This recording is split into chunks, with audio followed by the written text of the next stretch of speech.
By the way, to talk a bit about the final, one thing I have to say immediately, if you watched BLG the whole year, probably the most underwhelming thing had fuck all to do with Knight. It's how the bot lane played, mate. They came into this tournament, this elk on bot lane, it's like they're supposed to be. They were hailed, Monty, as both players are the best in the world at their role. They never made it to this final bit. Like Elk already was like a little bit more sus. On was way more sus, mate. He had some games that were way more out there. Like this team never. Like remember, everyone was banging on Pays before the tournament. Like Pays and Lehens in the final, especially had like an insane glow up. Like Lehens actually legit like smurfed a couple of the games. Even they looked mega. Lehens was so good that people didn't even notice that Pays had a game where he got 28 kills because everybody in their heart knows that those 28 kills belong to Lehens. No, he was mega on Blitzcrank one. Yeah, it really was. I mean, BLG got clapped in the draft in the finals, and I think like that was a big factor.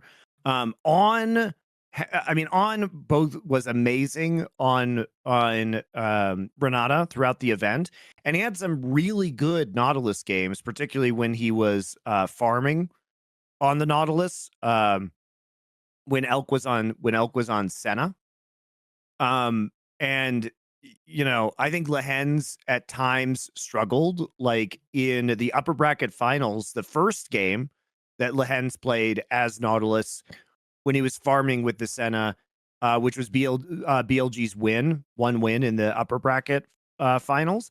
Lehens played quite badly in game number 1, but then played very well for the rest of the series.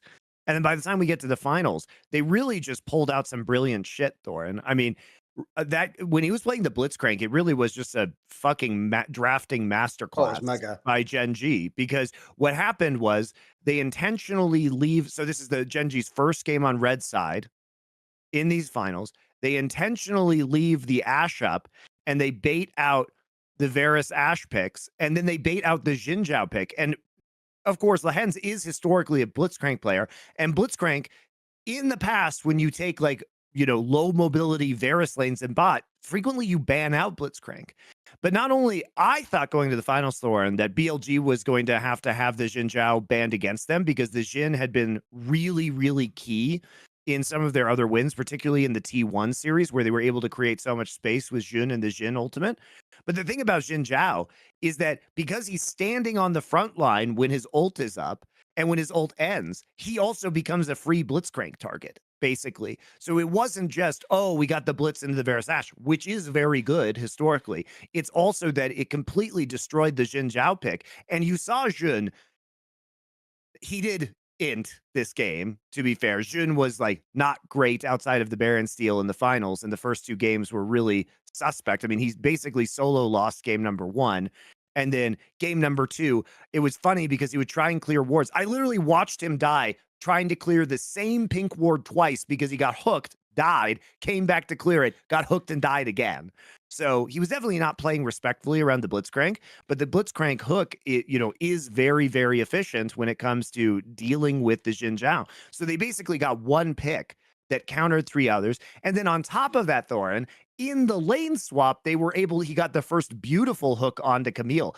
I was with my stream, I was counting how many hooks. I think he landed over 20 hooks in that game alone. And this is why we had 39 kills for GenG in a 30. They were getting a kill a minute. I mean, and a lot of this was just picks from the hooks, picks from the vision traps. The synergy also between, Glacial Prison from Sejuani, if you're in the front line, and then just Blitzcrank hooking you, was hilarious. Chovy really didn't even have to do anything in the first 2 games, and GenG just won them. Like, sure, he extended his Yone win streak to 15, but did he do anything? No, he blind picked Yone after he absorbed all of the bans and just kind of lost lane. I mean, it wasn't. The thing is, people will denigrate Chovy's performance, but like he basically took a fat L for the team so Lehens could have mega counter picks, right?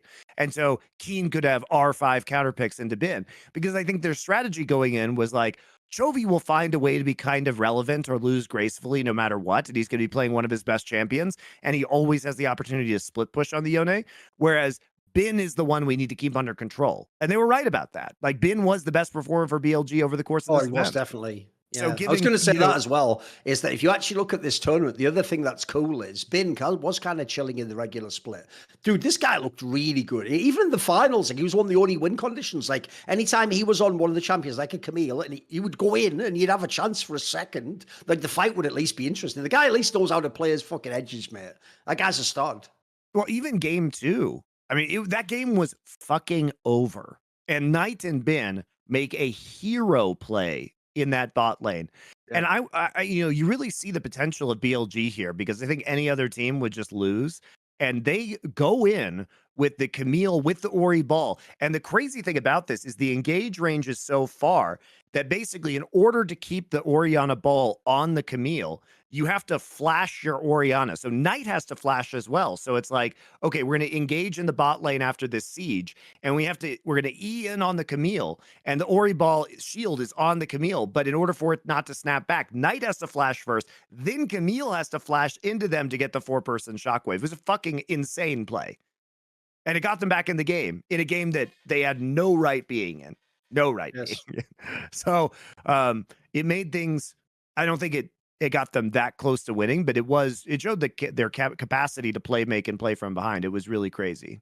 No, but here's what made the final cool in that sense is like, again, if you're not just looking only at who won the game, the reason it was awesome is think about the strengths coming in, Monty. Like, in theory, GenG is supposed to be the team that's super clean in how they close you out, but actually BLG could fight sometimes and find the odd angle or crazy desperation play that would keep the game alive. Like, even though, look, on paper, yes, GenG convincingly won, there was moments in those games, though, that were proper back and forth and were actually, like, entertaining and on, like, a knife's edge. And the other thing as well, the bigger point as well, obviously, Monty, is because of the awesome aspect of Double In that we got all these rematches, no one has any questions left. That's the best thing. We saw BLG play GenG twice. We saw G2 play BLG twice. We saw a bunch of we saw G2 play T1 twice. Like, we saw a whole bunch of matches where actually you can feel sort of satisfied with the outcome. Like, hey, that is the right outcome. You notice in all these cases, the right team won, right? It was the same winner every single time. By the way, I'll just throw this out there, Monty.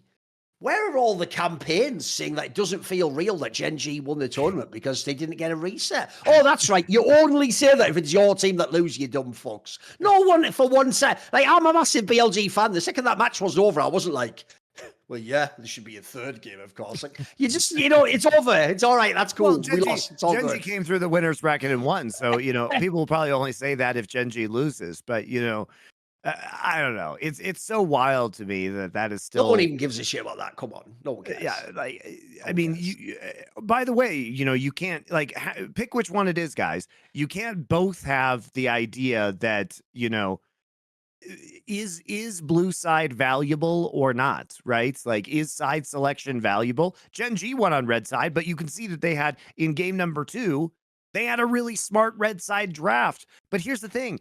It allows you to prepare for this shit. You know what I mean? That's what side selection does for you. You say, okay, if we win game 1 and then we go on red side, we have a trap draft prepared with this fucking blitzcrank if they play Varus Ashe Xin Zhao. And they got the read. They read them perfectly, right?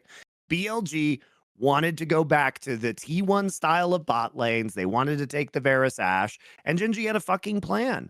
I mean, I thought actually GenG's blue side draft in game 1 was kind of shit, if I'm being honest. Like, I think Lehens should have just played Ornn. Like, why are we not playing Ornn? Playing Karthus Tahm Kench was garbage. They had no primary engage, and it is only basically confirmation bias that you guys think that they should have won that game, because the only way they even got back into that game, because there are a few things. First off, Billy, they did exactly right. They played around Drake. They got a very early soul. Unfortunately, they got Chemtech soul. If they get any other soul, it might be a more competitive game. And then on top of that, it took Jun literally getting caught out by an Abyssal Voyage Tahm Kench dive CC to give them Baron at the worst possible time. And that's why GenG got to scale enough where they could just force fights with Karthus ult. Right. But that is confirmation bias about what happened.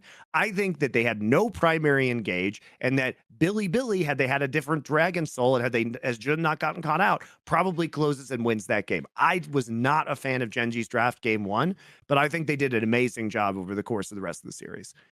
Well, maybe not game 3, but game 2 and 4 were great. The Zeri pick also, by the time we get to the last game, it's like we get all the 80 carries banned, and then now we're just going to go with Zeri? What the fuck is that? Right? And the masterstroke there is that they had a support Maokai prepared, where it's like, okay, we take Senna first. You take Nautilus. Well, Nautilus obviously is one of the counters to Zeri, because if she is in the front line, you can just use the targeted CC on her of the Nautilus, right? Nautilus ult. And so we know, I guess, Lehens doesn't play Ornn, but what he does play apparently is a support Maokai, and this also is a targeted CC with Maokai W that really fucks up Zeri.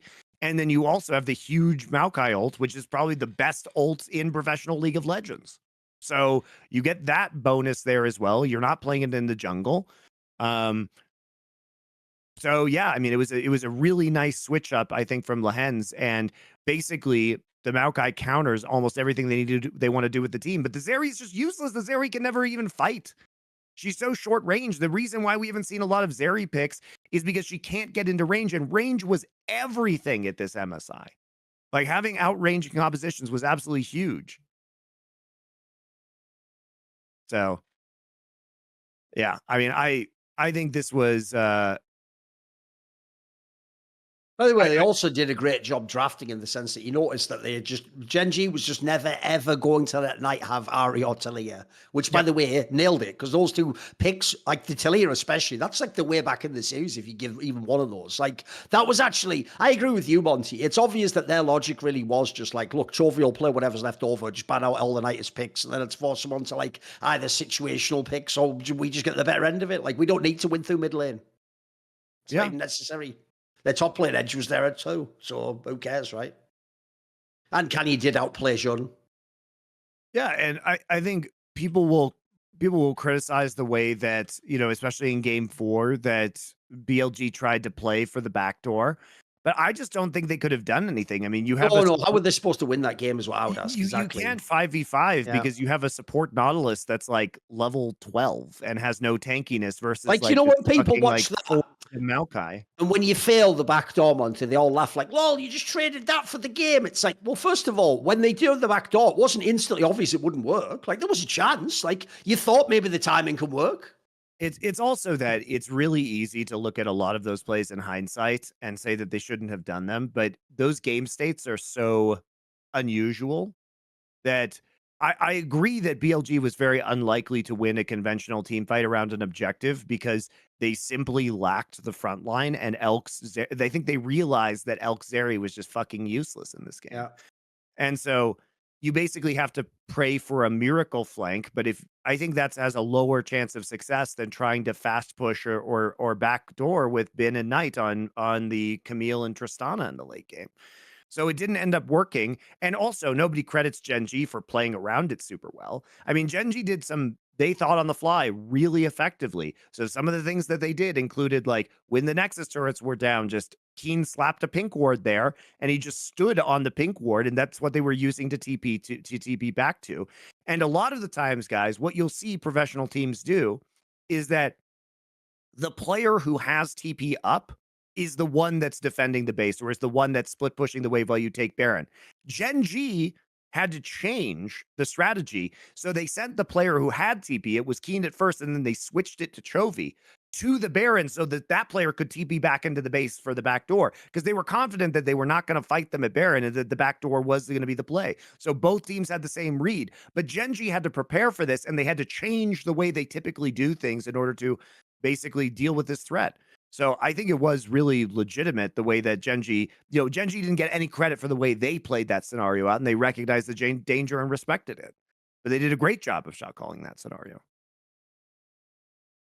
I even think there's almost something perfect, Monty, that at the end of the tournament, the team that never lost a single series was GenG. They're the champions of the event. And the team that actually took them the closest in terms of games was Top Esports, who got eliminated way earlier, and everyone was going to meme on. That's the only team that won 2 games in a single series against GenG.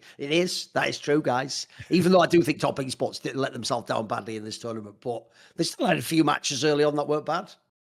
Yeah, and I think also you do have to give credit to Cream for, even though he played badly in some of the games, like those 2 wins really came at the hands of Cream doing well.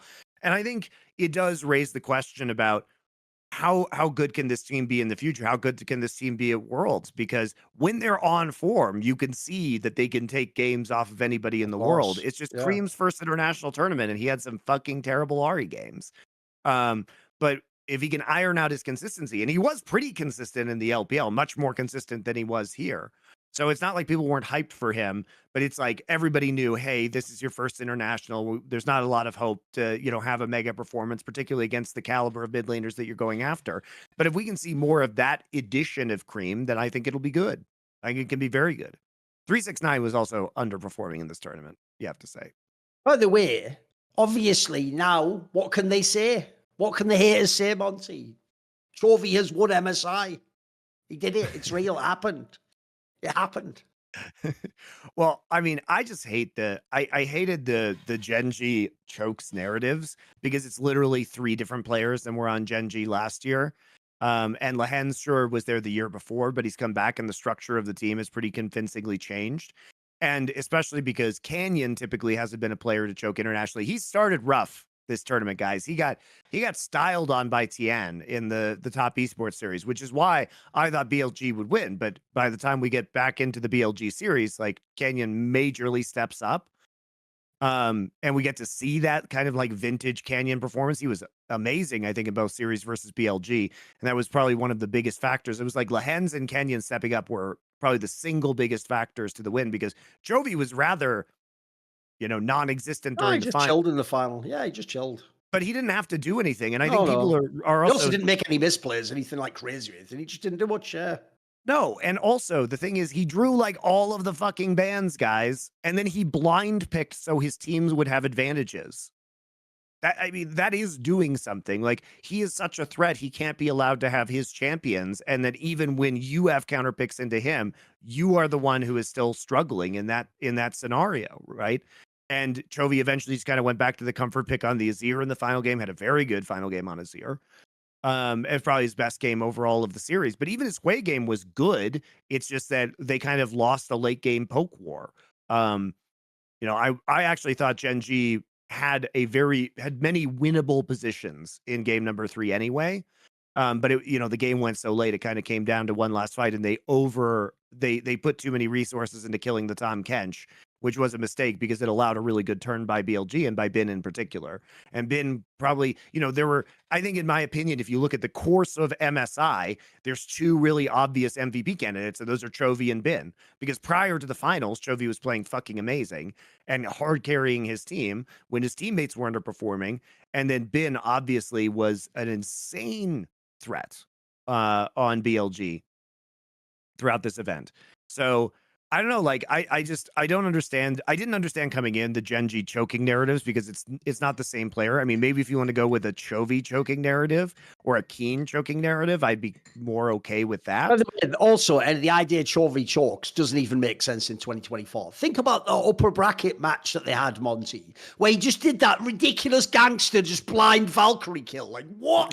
Mate, the old Chovy would never have attempted a play like that. This guy is just actually like reading the Matrix now, mate. He just went for it. Like, that was such an insanely big balls play if you see the vision. It's mental, isn't it? It is. So the package play that he went for after That's they what took Drake. Yeah. It was sick though, wasn't it? Yeah, Fucking it's amazing. I put a clip of me talking about why it's sick out on my like Instagram and TikTok if you guys are curious about that one. But what's so wild about that play is basically he sees them on a ward that they're killing, and then even if they kill that ward and they immediately recall, if they're in the brush that they're in their own jungle, they can't recall fast enough because he hits it at the 8th second.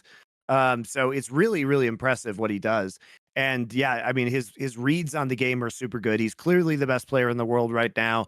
He pretty convincingly dumpster Knight in the first series. And even though Knight kind of held him down in the second series, particularly in game number 2, where he was really struggling in lane as the Yone versus the Orianna, I mean, he was being hard targeted, by BLG.